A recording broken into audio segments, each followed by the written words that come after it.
ये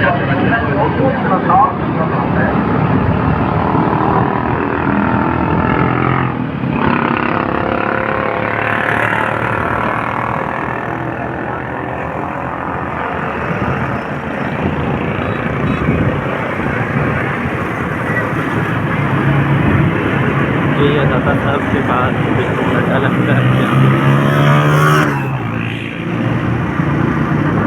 शूज़ हैं, कपड़े हैं, सॉक्स वगैरह बहुत सारा सामान होता है। ये कॉम्प्लेक्स जाने का पता नहीं कौन सी यहाँ पे आया तो याद कर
अस्सलाम वालेकुम दोस्तों, हम लोग यहाँ पे आए गए हैं 12 तारीख और ये दरिया रावी का एक छोटा सा ब्रिज है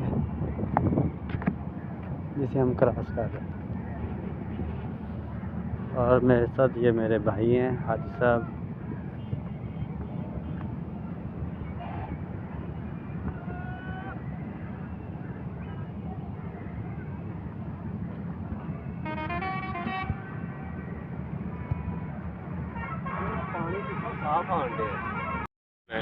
कोई गल नहीं, ये तो इधर गया तो टाइम बड़ा भज ने ये तो साढ़े को बलाल मंदी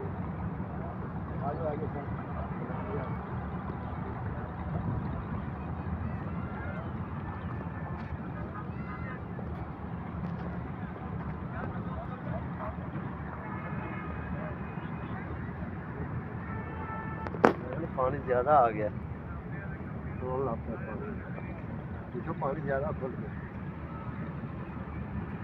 पानी साफ आ रहा है।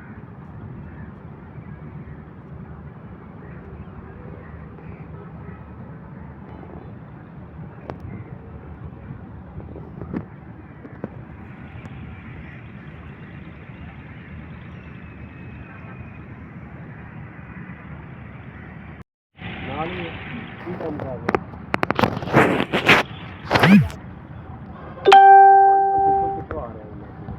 पानी बड़ी तेज ही ना आ रहा छड़ भी तो ना पानी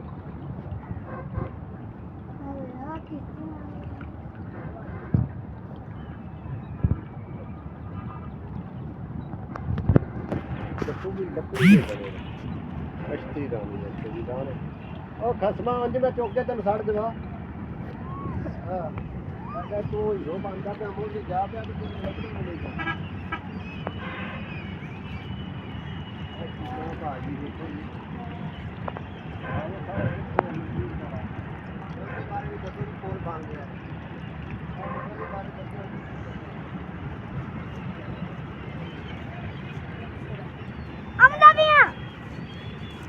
dale.